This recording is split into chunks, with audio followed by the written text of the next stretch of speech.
Afternoon guys, and welcome back to our YouTube channel. So we are doing a specific video because we have a customer of ours has requested this. So we're using this particular Mercedes A-Class. Let's say it's quite big for an A-Class, but A-Classes have gone up in size. And we have fitted the Thinkware U3000 front and rear camera, but also we fitted the underseat external backup battery. So basically the backup battery is not external, it's not fitted outside the car. It's an external device that the dash camera or dash cameras are wired into and powered from. So it means that when the key is out the ignition, both the cameras are not relying on anything to do with the vehicle to power it, and it then offers you far more extended parking footage mode, because normally a car like a Mercedes or BMW will not like the fact that you've got a foreign body attached to it, and parking mode may only be happy to work for an hour or an hour and a half, 2 hours maximum. But with a battery backup like this, it's called the Mini iVolt, you can then power the Thinkware cameras off this battery. The battery is charged when the ignition is running, and then you're going to get, I'm not going to give you a specific amount, but it's, let's say, at least 10 to 12 hours or more of parking footage, which is absolutely spot on if you do leave your vehicle parked up at the weekend or during the week or overnight, and you're not happy with the area that you're parking it in, etc. The reason why the customer wanted a video on YouTube was not just because of the Thinkware range of products, was because they wanted to know whether it's something that could be done by themselves. Now, in a car like this, I'm not sure many people would be up for the job. It's quite a complex job. So Sammy comes over and we'll show you a little bit about what we do as part of the installation process. If you opt for a front and rear camera, then the rear camera comes with a minimum of 5 to 8 meter extension in the box, depending on the model. Now, this particular camera is the U3000, which is one of their higher up brands, and probably, I think from memory, is the flagship brand because it's very, very new. It's not as pretty as others on the front windscreen, but it's highly functional, and it's got the built-in radar. And the radar is another feature that allows for prolonged parking footage as well. Now, this is the rear camera here, so hopefully Sammy can see this on the camera view. Blech, can't even talk, it's Friday.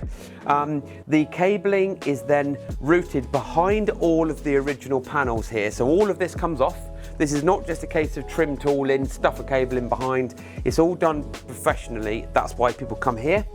Cable comes in, down through, and then into the grommet.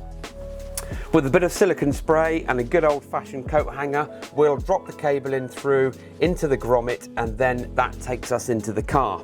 Once we've then stuck the rear camera on, we're then into the back of the car, using either a pull-through rod or something similar, but a flat conduit plastic will also do the job perfectly well, because above the roof, on the roof lining, there's always undulating parts of the body or the roof, and that stops you from getting your way through.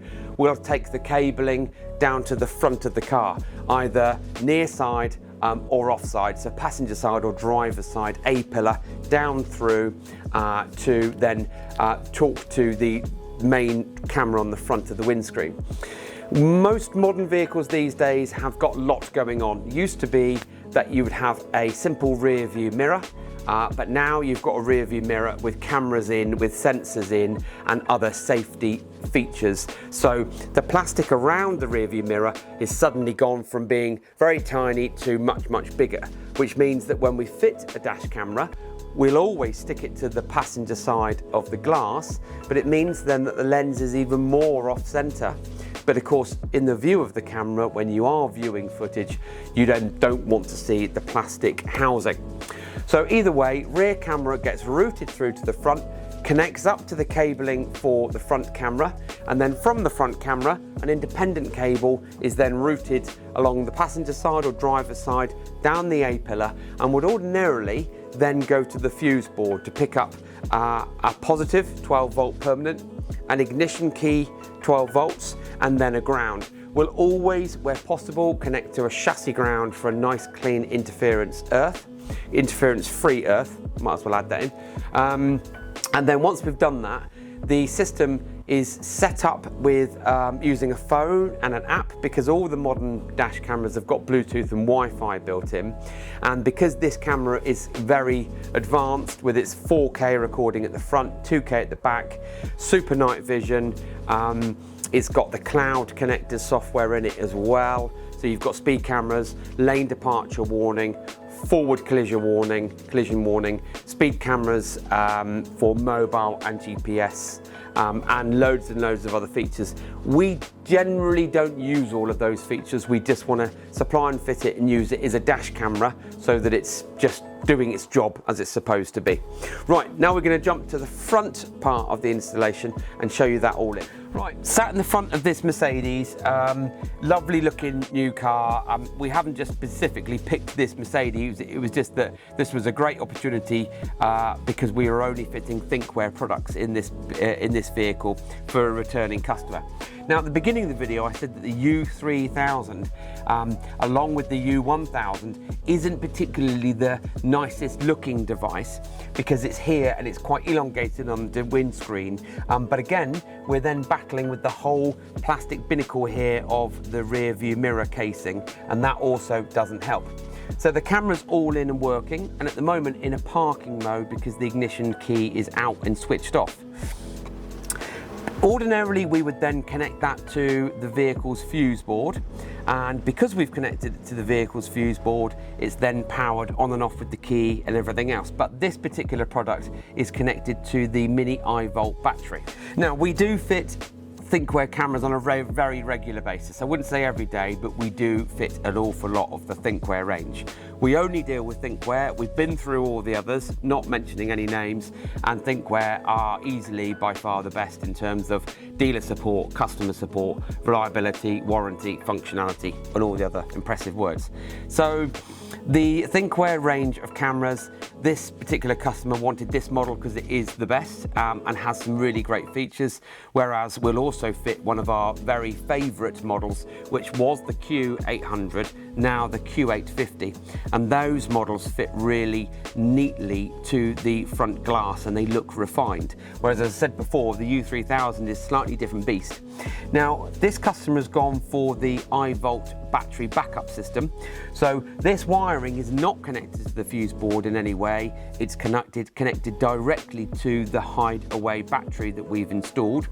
That hideaway battery has then got two wires coming off of it. One goes to a decent chassis ground or an earth bolt, and the other one goes to a decent ignition supply above 20 amp protected circuit, and we've got our own inline fuse as well. And the reason for this is when this vehicle is then driving away, the battery will charge, and then you will then be able to take the key out, and this vehicle is not dependent, or the camera is not dependent on the fuse board or the vehicle supply at all. It's all connected to the battery backup. So again, if you want extended parking footage or want peace of mind that you're not going to come back and have any warnings on your dashboard or something similar, then that's the product to go for, and that's why we fitted it on this vehicle. During the video you would have seen how involved it is for us to fit, how meticulous we fit stuff as well. So if you want a dash camera fitted, unsure of which model to go for and whether you need the battery, then get in touch with us. This, as I said, we've been doing this for 21 years, we know what we're doing, and we've seen a lot of dash cams throughout the years. Don't forget to get in touch with us. Our website's in the bio, and if you specifically want a video done for your particular Thinkware brand or model, Thinkware model, then please do get in touch with us. Don't forget to follow us on social media, and thank you for watching.